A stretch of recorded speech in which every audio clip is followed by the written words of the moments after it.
Perfecto. Bueno, les voy a compartir un documento por pantalla y les voy a ir explicando mi trabajo.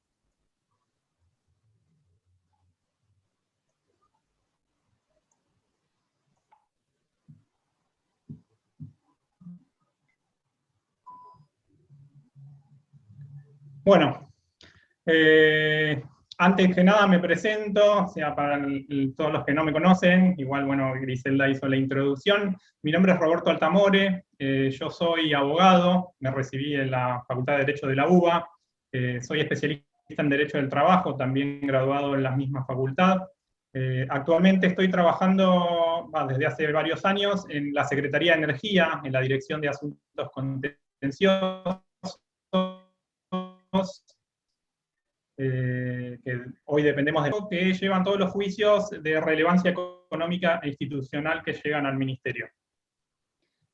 Bueno, primero que nada, antes de empezar con el desarrollo y la explicación de mi trabajo, quería agradecer enormemente a mi directora de tesis, la doctora Leila Devia, que desde un primer momento mostró total predisposición y, bueno, y durante todo el trabajo me brindó su ayuda. Bueno, por supuesto a los miembros del jurado de tesis por tomarse el trabajo de leerlo y de estar acá presentes, a la doctora también Griselda Lambertini por toda la explicación de cómo se desarrollaría la jornada de hoy y la predisposición, y bueno, a mis colegas acá y compañeros de trabajo presentes haciendo el apoyo y alentando. Vamos a avanzar con el primer tema. Primero les quiero explicar por qué elegí este tema, ¿sí? Por qué el tema del problema de las licencias sociales. Tal como les comenté, trabajo en la dirección de contenciosos, ¿sí? Ahí en energía. Permanentemente recibimos un montón de juicios de todo el país y por temáticas totalmente variadas, ¿sí? Desde cuestiones tarifarias, programas de incentivos, todo problemas con de concesiones, temas ambientales muchísimos. Normalmente los abogados, o al menos yo, es mi manera de trabajar, cuando nos llega una demanda, siempre ante la primera lectura del escrito de inicio, mentalmente uno se va delineando y elaborando la estrategia de defensa, o sea, más o menos uno va encarando por dónde va a ir la defensa del caso.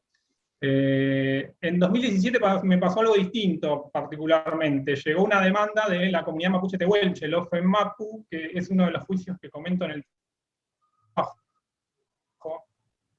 Y básicamente, aparte de que la comunidad denunciaba que no se había cumplido con el convenio 169 de la Organización Internacional del Trabajo, planteaba muchas cuestiones, por lo menos para mí inusuales, y que nunca habían llegado ahí a la Secretaría de Energía, en cuanto a su particular cosmovisión, ¿sí? Que lo vamos a ver un poquito más adelante en otras diapositivas, pero básicamente ellos lo que planteaban que el proyecto de represas los iba a afectar enormemente en sus derechos, o sea, ellos tienen un profundo lazo con la tierra, con los ancestros, con sus espíritus.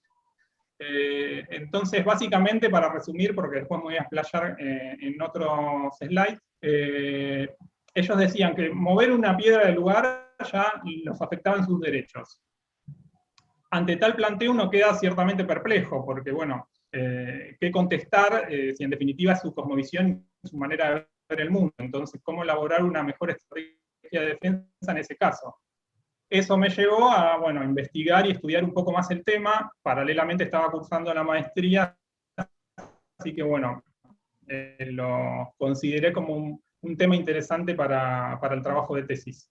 Aparte, bueno, me fijé en el listado de tesis que estaban publicadas en el SEARE y tampoco se trataba la temática ni nada afín, así que bueno, me pareció interesante y que podría brindar un aporte importante al tema.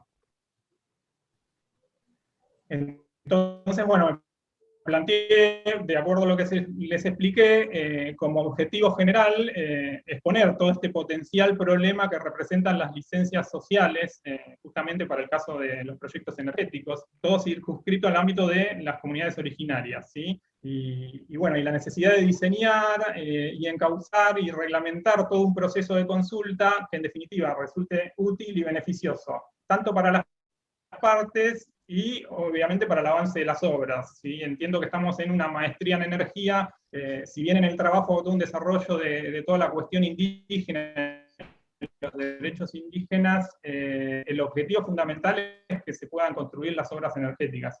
Así que con esa finalidad y con esa visión está diseñado el trabajo. En cuanto a la metodología que me planteé para elaborar el trabajo, lo dividí en tres partes. En una primera parte trato todo el tema del análisis normativo, ¿sí? Bueno, hay una suerte de introducción, o sea, para entender un poco la norma siempre tengo que adentrarme en el tema indígena, ¿sí? Todo esto de la cosmovisión, cómo está conformada la población indígena en el país.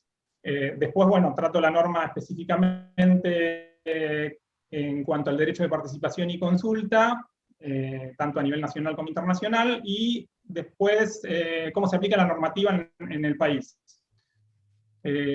Una vez que agoté todo el análisis normativo, creo que la mejor manera, por lo menos siempre en derecho lo vemos de esa forma, o sea, una cosa es ver la norma en el texto y otra cosa es llevarla a la realidad y aplicarla a la práctica, ¿sí? Ahí se logran vislumbrar todos los problemas, la falta de reglamentación, obviamente las bondades de la norma también, pero bueno, en la práctica y en los casos concretos se ve mejor la cuestión. Y como el trabajo me parecía que no podía agotarse solamente en una exposición de esos problemas y de las normas aplicables, la idea era contribuir de alguna manera con un modelo de un proceso de consulta a seguir que tenga en cuenta todas estas cuestiones que voy señalando a lo largo del trabajo y para ayudar un poco a sortearlas.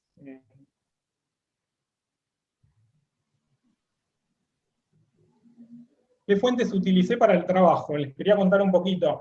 Acá se me presentó un gran desafío realmente, porque yo empecé a hacer el trabajo a principios del 2020, justo cuando empezó todo el tema de la pandemia. O sea, por ende me cerró todo, me cerraron la facultad, me cerraron las bibliotecas, o sea, se me presentó un gran problema en ese ámbito.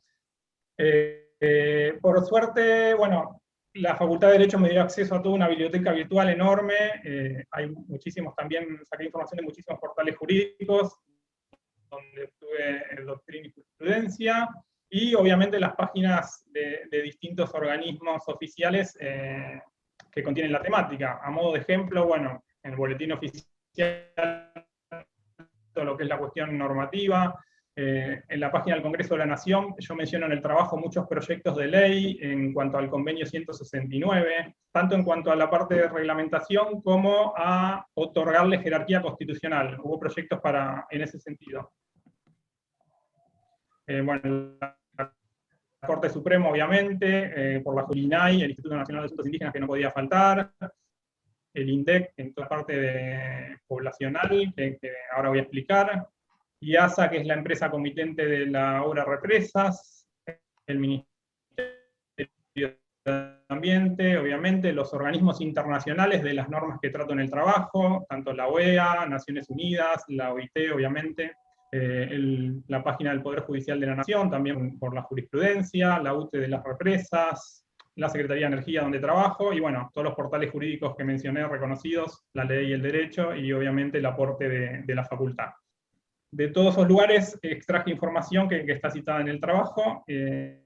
Bueno, así como me presentó problemas la pandemia, también, bueno, por suerte me brindó el tiempo necesario en el momento que se cerraron todos los tribunales para poder dedicarle muchísimo tiempo a elaborar el trabajo. Volviendo a las secciones en que elaboré la tesis, en la primera parte de análisis normativos, una suerte de introducción que llamé estado del arte, ahí, bueno, hago ciertas definiciones conceptuales de conceptos básicos que después trato a lo largo del trabajo, para comprender de qué estamos hablando. Ahora en la siguiente diapositiva le voy a mostrar las comunidades originarias que habitan en la República Argentina. Avanzamos una. En nuestro país tenemos la particularidad que la incidencia de la población indígena es muy baja. Según el último censo que se hizo, que es del año 2010, solamente el 2,4% de la población del país se reconoce como indígena o descendiente de pueblos indígenas. No obstante, si bien la población es es baja con respecto a otros países de la región. No sé, por ejemplo, en Bolivia tenemos un 48% de la población que es indígena, en Guatemala un 45%, en México un 21%, creo que en Perú un 12%, o sea, si vemos esos porcentajes con lo que tenemos en nuestro país es bastante bajo. Pero sí vemos en el mapa de la derecha que están distribuidos en todas las provincias, ¿sí? Y muchas veces en lugares estratégicos donde se desarrollan proyectos energéticos. No sé, si miramos la parte de la comunidad mapuche en toda la Patagonia, no solamente en Santa Cruz con el tema de las represas, en la parte de lo que es Vaca Muerta, o sea, está lleno de poblaciones originarias, en el noroeste, que, bueno, ahí en el trabajo trato el tema de salinas, también todas las comunidades de salinas grandes. Así que bueno, no es un tema menor, o sea, si bien es poca la incidencia poblacional, o sea, no está exento de problemas a la hora de encarar un proyecto energético por este tema. Volviendo a la diapositiva anterior, otra de las cosas que desarrollo en esta suerte de introducción, y creo que es un punto real, un punto raíz de los problemas, o sea, es la diferencia de contraste entre la cosmovisión de los pueblos indígenas y la cosmovisión de lo que llamamos el mundo occidental o moderno, o sea, nuestra cosmovisión, nuestra manera de ver el mundo. Ahora lo voy a desarrollar un poquito más en otra diapositiva porque este es un punto central. Y por último, después lo que también me pareció importante mencionar, todo el contexto histórico-normativo que atravesaron las comunidades indígenas, ¿sí? Pensemos que ya desde la época de la conquista, o sea, las comunidades originarias fueron perseguidas, exterminadas, esclavizadas, después, bueno, se los intentó civilizar, entre comillas, o imponer una cultura o una religión. Entonces todo eso genera un clima, a la hora de encarar un proceso de consulta, ya vienen con un clima general de desconfianza, ¿sí? O sea, porque desde la otra parte uno se pone en su lugar, o sea, como que se siente que le vienen a imponer algo, ¿sí? Y no respetar su cultura. Después a esto le podemos sumar otros problemas, o sea, si la falta de reglamentación hace que no cumplamos con el requisito, por ejemplo, que establece el convenio de que sea previa la consulta, sino que vamos de manera reactiva como resultado de una intimación, por ejemplo, de un proceso judicial para sentarnos a realizar la consulta, eso es un combo también que genera un clima inicial de desconfianza que es un gran problema para el avance del proceso.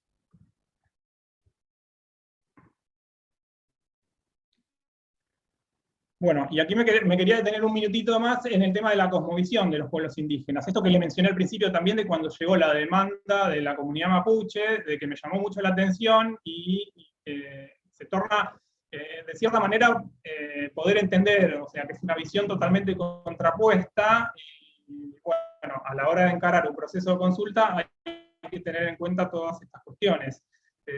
Para las comunidades indígenas tiene una visión totalmente distinta de la tierra de lo que tenemos nosotros. O sea, para ellos la tierra y el universo forman parte de un mismo todo. Está todo en un pie de igualdad. O sea, a diferencia de la cultura moderna, llamémosla, o occidental, en la que el ser humano estaría por encima de todo. Y utiliza las tierras y los recursos, digamos, en beneficio propio como medio de producción. Para la cultura indígena es totalmente distinto, o sea, las tierras, los animales, el agua, las montañas, los ríos, o sea, todo tiene vida y está todo interconectado. A su vez, bueno, la tierra es la madre de ellos, forma parte de su identidad colectiva, es lo que conocemos como la Pachamama. Está todo interconectado, el mundo material y el mundo espiritual. O sea, todo está impregnado de un fuerte contenido sagrado, ¿sí? Recuerdo cuando empezamos con el proceso de consulta en el tema de las represas de Santa Cruz, que en un momento también solicitaron autorización para hacer una ceremonia en el río, las comunidades, que es una ceremonia que celebran una vez al año de noche a la luz de la luna. Y bueno, o sea, eso hace ver toda la cuestión sagrada que tienen ellos, que a veces, bueno, es ajena al conocimiento actual, ¿no? Nuestro. Y después hay toda una diferenciación también que hago en el trabajo. Ellos no conciben el derecho de propiedad como lo entendemos nosotros, por ejemplo, y está regulado en el Código Civil. O sea, el derecho real de dominio para ellos no existe. O sea, para nosotros, o sea, es común que una persona pueda ser titular de una tierra, pueda incluso no usarla, pero después de venderla, disponer a su antojo de la propiedad.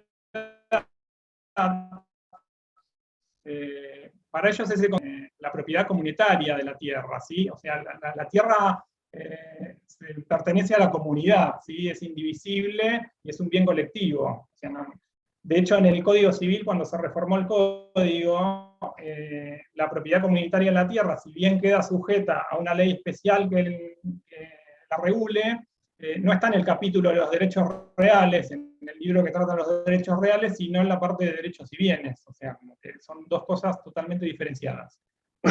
Perdón. Un momentito.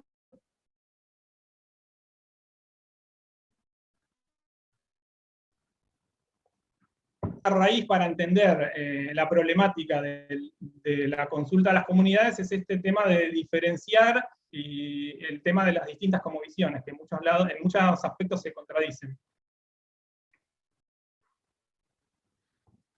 Después de esa suerte de introducción a la cuestión indígena, para entender un poquito más, ahí empiezo con lo que es el tratamiento de la normativa propiamente dicha, ¿sí? Básicamente lo dividí en lo que es la legislación internacional y la legislación nacional. En lo que se refiere específicamente al derecho de consulta y participación, destaco tres instrumentos internacionales. Bueno, obviamente el convenio 169 de la Organización Internacional del Trabajo, y después ambas declaraciones, la Declaración de Naciones Unidas sobre los Derechos de los Pueblos Indígenas y la Declaración Americana.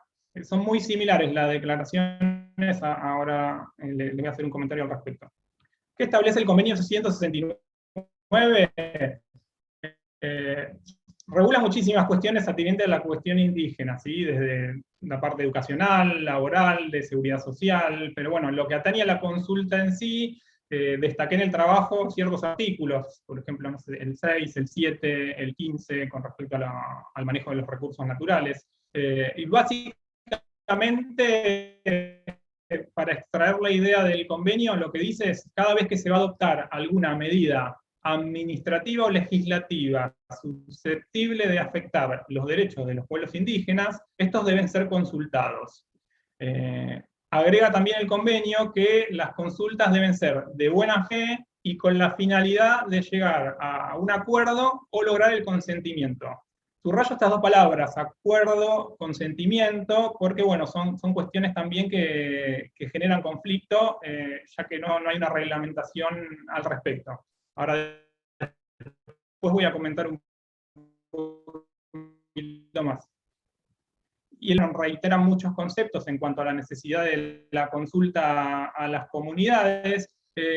Acá rescato los términos de consentimiento previo, libre e informado, que no están mencionados de esa manera en el convenio 169, sí en ambas declaraciones. También son requisitos los que generan problemas en la práctica en cuanto al cumplimiento de esas cuestiones. Después, bueno, menciono en el trabajo, hay otra infinidad de tratados y declaraciones de derechos humanos que si bien, o sea, en ciertos aspectos se vinculan y tocan con la temática indígena y están relacionados, no tratan específicamente el tema del trabajo de tesis, que es el derecho de participación y consulta.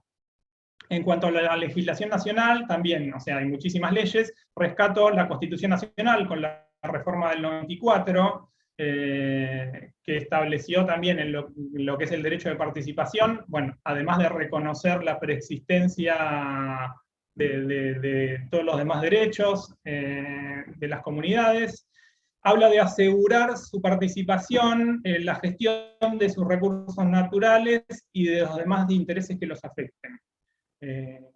Así que bueno, fue un cambio rotundo de la legislación. Hubo distintos vaivenes en la Constitución Nacional. Pensemos que el anterior texto, antes de la reforma, hablaba de mantener un trato pacífico con los indios y promover su conversión al catolicismo. O sea, un giro abismal, o sea, en el reconocimiento de sus derechos.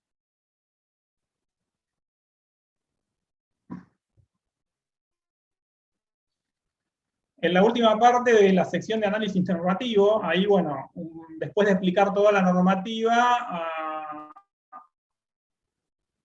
explico cómo se aplica en la Argentina, o cómo veo que se está aplicando. Primero trato el tema de la operatividad de las normas que regulan el derecho de consulta, ¿sí? Hoy en día, en toda la investigación que hice, si bien es minoritaria, hay posturas que incluso dicen que no es operativo porque no está reglamentado. Hay otras posturas también que se inclinan a decir que como la Constitución Nacional incluyó todo este tema del reconocimiento de los derechos indígenas en la parte orgánica de la Constitución, o sea, como las atribuciones del Congreso y no en la parte dogmática, como que eso le impregna de cierto contenido de programaticidad. Sin embargo, bueno, la postura mayoritaria, la de la Corte, es que estas normas son plenamente operativas. Bueno, aparte no olvidemos que el país adhirió a todos estos instrumentos internacionales a los cuales está obligado. Hoy en día ya pasaron 27 años de la reforma constitucional y entiendo que sería inadmisible decir que no son operativas todas estas normas, ¿no? No sería una excusa la falta de reglamentación, en todo caso la reglamentación tiene que salir de parte del Estado, no podría ser una excusa para no cumplir con estas normas. En cuanto a la ubicación jerárquica de los convenios del OIT, bueno, no hay mucho para decir, o sea, se los asimila básicamente a lo que son los tratados internacionales, tienen una jerarquía infraconstitucional, o sea, está por debajo de la Constitución, pero supranacional, o sea, por encima de las leyes de la nación, ¿sí? Perdón. Como les comenté, hubo proyectos de ley el último año pasado para otorgarle jerarquía constitucional. Bueno, las diferencias entre el derecho consuetudinario indígena y el derecho positivo occidental, ya estuve hablando en la diapositiva anterior, y quería detenerme un poquito en lo que es el consentimiento libre, previo e informado, ¿sí? Porque esto es lo que trae problemas en la práctica también. Por dos cuestiones. Primero, por ejemplo, por el tema de previo, ¿sí? De todos los casos que observé, yo en el trabajo incluyo 3 nada más, pero de toda la infinidad de casos, justamente el tema de previo es lo que no se está cumpliendo. O sea, generalmente actuamos de manera reactiva, o sea, ante un reclamo administrativo, ante una intimación judicial, empezamos a hacer el proceso de consulta. Si bien, o sea, quizás hay medidas preparatorias anteriores, pero el proceso propiamente dicho no vi que se haya en ningún caso empezado con anterioridad a las obras. Y ahí tenemos un grave problema. Bueno, libre obviamente refiere a libre de condicionamientos, presión, informado habla de que cuenten con información precisa y detallada del proyecto que se piensa realizar, en el idioma que ellos puedan entender, accesible. Todos los proyectos pensemos que son cuestiones muy técnicas también, tiene que bajar un lenguaje entendible, donde se expresen todos los impactos, tanto positivos como negativos del proyecto, ¿sí? Para que ellos puedan tomar después una determinación con la información adecuada. Y después me detengo un segundo en lo que es la palabra consentimiento, porque acá también tenemos un enorme problema, ¿sí? Porque ¿qué entendemos por consentimiento? Si le preguntamos a las comunidades, ellas entienden por consentimiento que tienen básicamente un derecho a veto, que su opinión sería vinculante, y si ellos no otorgan el consentimiento, entienden que no se podría hacer el proyecto energético. O sea, como que tendrían la decisión de hacer o no la obra. Si vamos del lado estatal, no podemos conseguirlo de esa manera, o sea, esto no sería tan así, porque en definitiva el Estado tiene el deber de velar por el interés de toda la comunidad en su conjunto, ¿sí? Y si se considera que un proyecto es necesario para toda la población, entonces, bueno, habría que evaluar todo el interés general.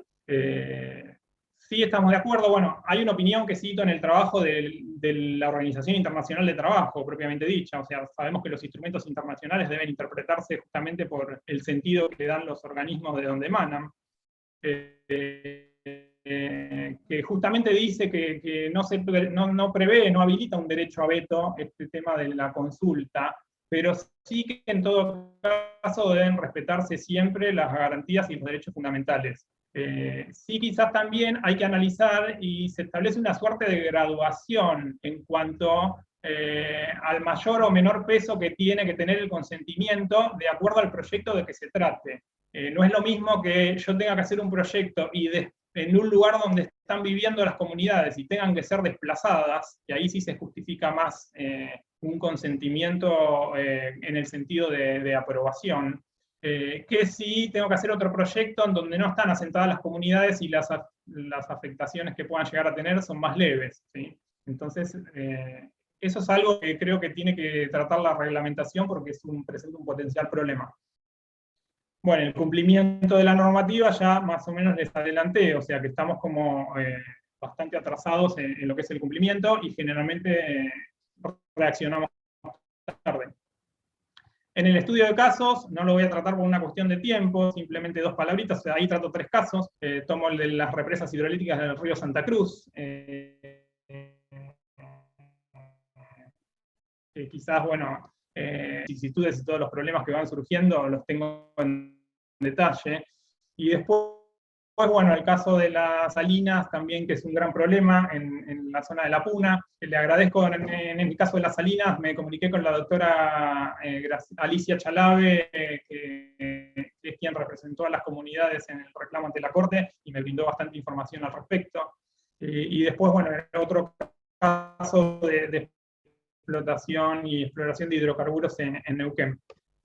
2 palabritas en cuanto al tema de represas. Es el único caso de los 3 que trato que actualmente está en proceso de ejecución de sentencia, ¿sí? Actualmente se está llevando a cabo un proceso de consulta con las comunidades, que bueno, surgen constantemente muchísimos problemas, ¿sí? Desde la cantidad de asesores, hasta los veedores interculturales, o sea, gente de las comunidades para supervisar los rescates arqueológicos.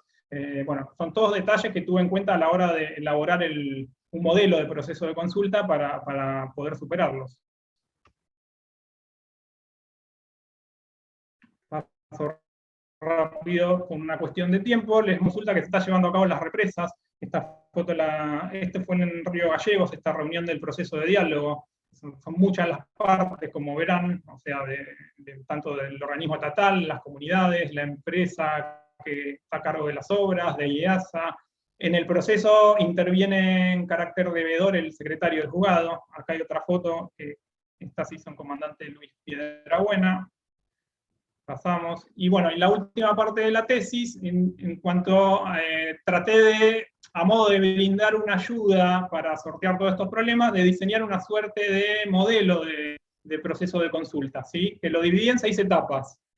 Una etapa preliminar, que primeramente, o sea, de acuerdo al proyecto que se va a hacer, básicamente hay que identificar qué comunidades se verían afectadas, identificar a los interlocutores, o sea, los representantes de esas comunidades, y generar reuniones preparatorias. Después, un plan de consulta, ahí, bueno, se brindaría la información del proyecto, todos los recursos, la logística que llevaría el proyecto, lugar y cronograma de las reuniones, el idioma en que se llevarían a cabo. Todo esto es fundamental para después evitar problemas y que se extienda en el tiempo y no tenga un rumbo determinado. Etapa de diálogo intercultural, básicamente es el diálogo propiamente dicho entre todas las partes, o sea, lo fundamental es que haya un diálogo sincero y de buena fe, sin condicionamientos. Y después, etapa de evaluación interna. En esa etapa es para el interior de las comunidades, ¿sí? Que consulten de acuerdo a los procedimientos que tengan ellos, a ver si van a aprobar o no. Es la expresión de voluntad final. Acá un poco de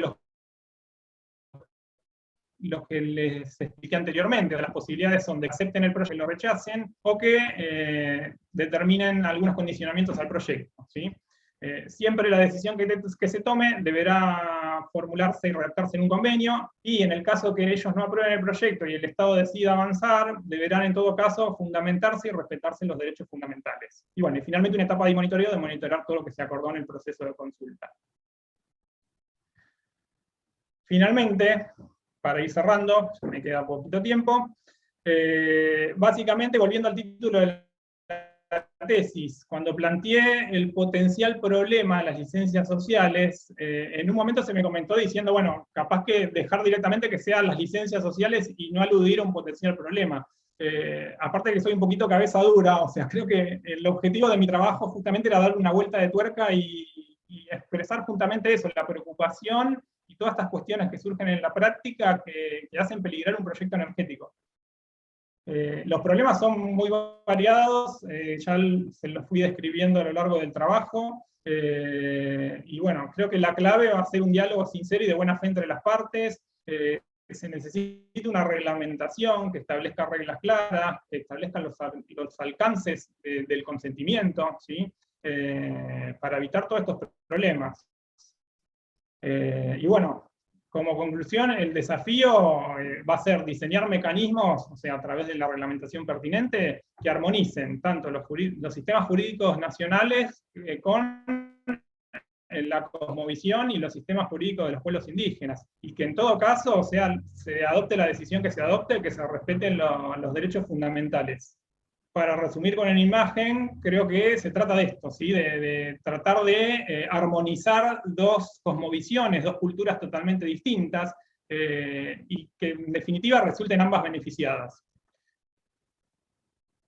Muchas gracias, creo que cumplí con el tiempo. Sí, Roberto, cumpliste con el tiempo y creo que con los objetivos de la presentación también, aunque no me corresponde a mí decirlo. Así que no sé si quién quiere empezar, Graciela, Andrés. Digo eso porque... Empiezo yo si querés, Gisela. Adelante. Bueno, la verdad me parece muy interesante el tema, muy interesante. Ahora, yo me pregunto, cuando se van a hacer obras de este tipo, o de otro tipo, ¿no es cierto? Obras en general, que afecte a, en este caso vos hablas específicamente de los pueblos originarios, que tienen toda su problemática, incluso la problemática de la comprensión propia de lo que está pasando, ¿no es cierto? Y su parte jurídica específica. Ahora, estos procesos de consulta, que bien vos dijiste que también tendrían que estar relacionados con la magnitud del impacto que tiene que tener en la comunidad, pero estos procesos de consulta no están también de alguna manera protocolizados para comunidades en general. ¿Me explico lo que te digo? Porque acá estamos hablando específicamente de pueblos originarios con su problemática, pero en lo que es, cuando nos referimos a otras comunidades, ¿no se podrían tomar elementos de esos protocolos? Pregunto, Sí, entiendo la pregunta. De hecho, hay muchas normas que establecen otra forma de participación para el resto de las comunidades, ¿sí?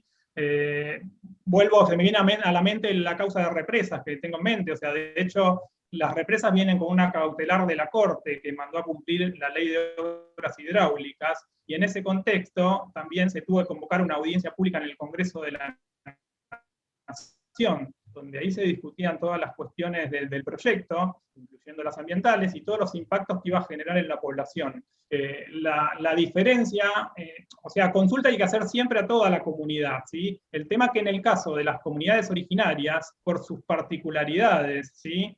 Hay que hacer este procedimiento especial, que quizás es más minucioso y más detallado, porque requieren un tratamiento especial, no sé, pensemos que tienen otro idioma, todo el tema de la cosmovisión que vimos, otra manera distinta de ver el mundo, entonces se necesitan de un procedimiento adecuado para que esta comunidad esté en igualdad de condiciones, en definitiva, con el resto de la población, que quizás lo puede llegar a entender de otra manera el proyecto. Entonces, por ese lado, el trabajo lo orienté, o sea, si bien existen licencias sociales de la comunidad en general que necesita un proyecto energético, lo orienté al caso de las comunidades originarias porque es una cuestión particular y que muchas veces se está desatendiendo, o sea, porque veo eso, o sea, en realidad siempre se piensa en la licencia general, se hace la audiencia pública, pero nos olvidamos de esta partecita, o sea, que requiere un procedimiento especial. Muchas gracias, Roberto. No, gracias a usted. Si quieren pregunto o hago un comentario yo, porque yo no sé el palo del derecho, entonces me interesaría, bueno, hacer algún comentario desde el aspecto ambiental que vi en la tesis. En un momento vos ponés que la normativa dispone el derecho de los pueblos indígenas a que se preserva y proteja el medio ambiente, así como la capacidad productiva de sus tierras y recursos. Además, pone en la cabeza de los estados el deber de establecer y poner en práctica programas de asistencia para dichos pueblos tendientes a asegurar esa conservación y protección.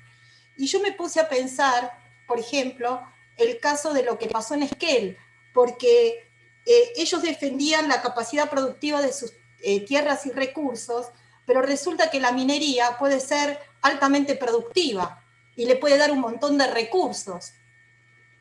Todo visto desde distintas cosmovisiones. O sea, desde la cosmovisión occidental, digamos, o de la empresa que va a instalar una actividad, ¿sí? Puede ser muy productivo. Ahora, el derecho se está cumpliendo, porque, bueno, ese era el comentario que yo quería hacer, ¿no? Porque ya no hay manera de redactar las cosas para que queden más claras, porque cuanto más aclaramos, parece que oscurece. Porque estamos tratando de... Y otro tema importante, que yo también que leí en tu tesis y que lo marcás muchas veces, es el tema de los derechos fundamentales. Parecería en el mundo occidental que todos sabemos qué son los derechos fundamentales, pero bajo la cosmovisión de un pueblo originario, el set de derechos fundamentales es el mismo que el que tenemos nosotros. O sea, yo muchas veces me lo planteo. Porque nosotros participamos desde INTI muchas veces en peritajes, por ejemplo, por temas de conflictos de intereses sobre un territorio. Esto que vos decís de la propiedad colectiva. Nosotros tenemos la definición inmersa de propiedad colectiva de lo que puede ser el concepto desde justamente la cosmovisión occidental. Ahora, ¿qué pasa? Vos justamente, yo te iba a preguntar cuáles eran... cómo veían los pueblos originarios esto de la propiedad colectiva, y lo explicaste vos recién, excelente, no tengo nada que preguntar, pero sí es cierto que nos hace un cortocircuito, porque nosotros podemos llenar la normativa con definiciones, pero siempre desde la cosmovisión nuestra. Entonces, después cuando te sentás en una mesa a negociar con un pueblo originario, primero, ¿quién es el representante? ¿Quién es la voz? O sea, ¿quién dice que la voz que se sienta a negociar con el Estado, en este caso el Estado argentino, es la voz que representa a ese pueblo originario? Ellos también deben tener, digamos, divisiones internas o lucha de poderes internos, porque eso se da en cualquier sociedad, digamos, en cualquier cultura, y eso es natural. Entonces, bueno, son todos estos planteos que yo me hice mientras leía tu tesis, que... bueno, está bueno que te dispare este tipo de cuestionamientos. Nada más. Sí, más que tal cual. Todas las preguntas Totalmente... que tenía, las fuiste haciendo en la presentación. En la presentación yo tenía un montón de consultas que me fuiste contestando en lo que mostraste recién. Sí, no, es muy bueno el comentario y me viene a colación. Yo estoy muy al tanto de todo lo que es el proceso de consulta que se está llevando a cabo en las represas, y justamente con esto de quién representa cada una de las comunidades o la postura de cada comunidad, la causa de Mapuche la inició la comunidad mapuche, el OFEM-MAPU, y después se integraron 13 comunidades más al juicio. Y surgió problemas en las mesas de diálogo, incluso por diferencia de criterios entre las comunidades. ¿Sí? Había determinadas comunidades que seguían a... Imagínense el lío en el proceso de consulta, ya aparte de la postura estatal de la empresa y por otro lado las comunidades, entre las comunidades mismas ya había posturas diferenciadas. O sea, esto es un tema. ¿Quién es la voz representante? ¿No? Eso también es un tema. Ellos no tienen resuelto los problemas territoriales tampoco. Y eso es ancestral, porque es parte de su cultura. La lucha, digamos, tienen justamente peleas internas por el territorio, es lo que los caracteriza. Claro, tal cual. Bueno, nada más ese comentario. Gracias. Gracias, Adriana. Andrés. Bueno, Roberto, buenos días. ¿Qué tal, Andrés? ¿Qué tal? Bueno, mira, yo tengo algunas reflexiones generales, quizás a un par de preguntas. En primer lugar, felicitarte por la idea de adentrarte en un tema desafiante. Es decir, hablar sobre licencia social, que no es puntualmente el tema de tu tesis, pero sí sobre pueblos originarios, es un tema desafiante. Y eso me parece que tiene un gran valor. Nosotros, como parte del curso, vemos en los procesos de participación ciudadana y participación en comunidades originarias, por supuesto muy acotado, pero ya está planteando la cuestión. Entonces lo que quiero decir es, noto algunos temas que me proponen o que, digamos, me gustaría posiblemente que los compartamos. Uno de ellos es que vos partís de la base de la tesis, y eso me parece que da para discutirlo, de que vos planteás que con la idea de que se puedan desarrollar los emprendimientos energéticos. Es decir, bueno, vamos a tratar de abordar este tema para que siga adelante el proyecto energético. Y esa es una pregunta que hay que hacerse. Porque si estamos hablando de que no hay entendimiento entre la cosmovisión occidental y la cosmovisión de los pueblos originarios, en algún lugar vamos a tener que encontrar ese entendimiento. Y es muy probable que sea muy difícil plantearlo y resolverlo de la idea de que vamos a llevar adelante el proyecto. Porque los problemas que tienen los proyectos es que se resuelven antes de pasar por todo este proceso. Entonces ahí el desafío que vos generás, veo uno de ellos, uno muy instrumental, que es cómo hacemos para conseguir el consentimiento previo, libre e informado. Bueno, eso es un trabajo que hay que hacer muy fuerte. Yo no sé si vos pudiste consultar el protocolo biocultural que desarrollamos en FARN sobre el tema. Trabajamos 4 años con las comunidades de La Puna para un acuerdo entre todas esas 33 comunidades. Eso se presentó al gobierno de Jujuy, el gobierno de Jujuy no lo tomó, pero digamos, esos protocolos bioculturales muchas veces se tienen que hacer. El protocolo huellas de sal, perdón. La huella de sal, sí. Eso se tiene que hacer hacia adentro, claro, exactamente. Entonces, este es un tema, es decir, ¿cómo logramos avanzar en este entendimiento entre nosotros, somos digamos, los occidentales propiamente dicho, y los pueblos originarios? Ese es un punto. El segundo punto es, me encantó mucho el modelo, porque te animás a ir hacia algo, hacia una propuesta, pero dentro de ese modelo yo te sugeriría investigar un poco la cuestión de las alternativas, porque en realidad el modelo trata sobre el proyecto, y en realidad muchas veces lo que hay que plantear a las comunidades es qué otras alternativas existen, qué otras posibilidades. Y finalmente, una pregunta que te quiero hacer, que no es sobre la tesis, porque me parece que la tesis es un punto de partida muy importante, a partir de ahí podemos trabajar otras cuestiones. Te pregunto lo siguiente, ¿vos cambiaste algo en vos, en tu cosmovisión, en tu manera de ver las cosas en este proceso de tesis que tuviste, o reafirmaste las convicciones que tenías al inicio? Sí, la verdad que sí. Contestando un poco las preguntas, en cuanto al primer aspecto, quizás, o sea, no lo vi con sí o sí, y lo hago con esta finalidad el trabajo de tesis, ¿sí? Pero viendo desde el ámbito de que estoy en una maestría de energía, la idea era contribuir en todo lo posible para tratar de sortear todos los obstáculos que yo veía en la práctica, y que en definitivamente ayuden a que se pueda llegar a realizar. Después está perfectamente atinado el tema, bueno, si en definitiva, o sea, esto tiene que ser previo al proyecto, porque el problema grande que tenemos es que justamente empezamos las obras y después los consultamos. Y ahí estamos en un problema porque ya hay contratos de financiamiento, gente contada, o sea, ya es muy difícil retroceder en ese caso. Así que sí, si se hacen las cosas como corresponden y es previo al proyecto, está buenísimo discutir si en definitiva ese proyecto no es lo que más sirve a todas las comunidades, que se analicen otras alternativas, a ver si hay propuestas mejores, y en definitiva, bueno, se decidirá si se hace ese proyecto o se cambia, ¿sí? Y en cuanto a la última inquietud, verdaderamente sí, o sea, uno tiene quizás la postura más cerrada, la visión, como la visión de uno, la visión moderna, que entiende como que es la única, y realmente me descolocó en ese momento cuando llegó el reclamo de las comunidades con toda la expresión de su cosmovisión, o sea, que me costó mucho entender, o sea, de que movíamos una piedra del lugar y le estábamos afectando los derechos, ¿sí? Entonces sí, creo que me cambió muchísimo, pero para cambiar muchísimo tuve que meterme e investigar todo y entender y generar un poco de empatía con lo que sentían ellos, y con lo que pretendíamos hacer nosotros para decir, bueno, poniéndonos en el lugar de ellos, sí, es totalmente entendible. Y en definitiva la postura de ellos, o sea, es defender también los recursos naturales, porque ahí tuvieron sus ancestros, viven actualmente y ahí van a estar las generaciones futuras, o sea, se puede en cierta manera compatibilizar con el desarrollo sustentable, digamos, también.